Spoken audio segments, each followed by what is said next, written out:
I woke up around 5:45 this morning. Lately, my consciousness seems to return naturally at this time regardless of when I went to bed. I didn't feel sleep-deprived and my head was clear, but since it was still too early to start the day, I opted for a second sleep and finally got out of bed around 8 o'clock. I had last night's leftovers for breakfast and took a bath to freshen up. At 9 o'clock, I sat down for day trading for the first time in a while. Since losing about 100,000 yen due to a careless operational error in the middle of last month, my capital has been steadily dwindling. I have no choice but to be more cautious than ever. Previously, I used to monitor 3 or 4 stocks simultaneously to increase entry opportunities, but from today, I decided to shift my strategy and focus exclusively on Rakuten stock, whose price movement patterns I know inside out.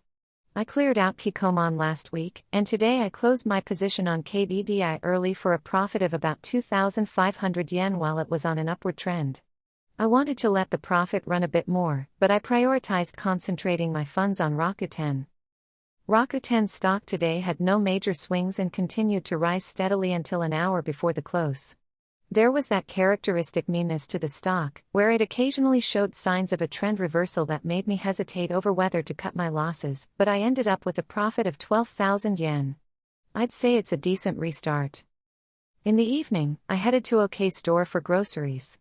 I bought cigarettes at a Lawson on the way and planned my strategy for tomorrow and beyond while having a smoke in the park behind my apartment. Every year, Rakuten stock tends to rise until the midterm results announcement in May and then drops significantly. The recent charts are following that pattern exactly.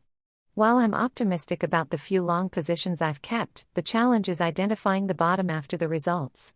I can anticipate a scenario where it aims for 1,000 yen in the medium term, but I want to avoid getting burned by jumping in too early. Without a clear answer, I put out my cigarette and headed to the store. At OK Store, besides staples like eggs and milk, I bought 2 glass bottles that weren't on my list. I've always wanted to move away from plastic bottles when refrigerating homebrewed tea to avoid ingesting microplastics, so I was lucky to find them at a low price.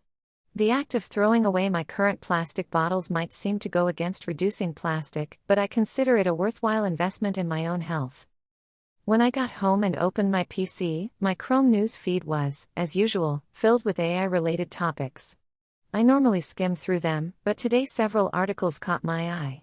The OSS OpenWork looks like an interesting alternative for those who want to use something like Claude Code without worrying about paid limits, and the article about breaking free from subscriptions using local LLMs was exactly what I'm currently practicing with RAG, Retrieval Augmented Generation. What particularly piqued my interest was Bonsai, a lightweight 8B model that supposedly doesn't require a GPU. Small models that run on local GPUs often struggle with accuracy, so I wonder how this one fares. I'd like to try it out eventually. I was also surprised by the news that the Ministry of Land, Infrastructure, Transport and Tourism has released an MCP server. Regardless of the pros and cons of accessing land price information via AI, I really feel that the utilization of a MCP is no longer just a niche trend but is becoming a de facto standard in daily life and business. Finally, a medical news item: the University of Washington announced an Alzheimer's treatment technology that uses viral vectors to prompt astrocytes to degrade amyloid beta. Google likely recommended it because I've been researching BDNF and carnosic acid recently, but the phrase genetic manipulation using viruses inevitably makes me feel a fundamental sense of questioning regarding biological modification, even alongside my expectations. This is another theme I'd like to dig deeper into when I find the time.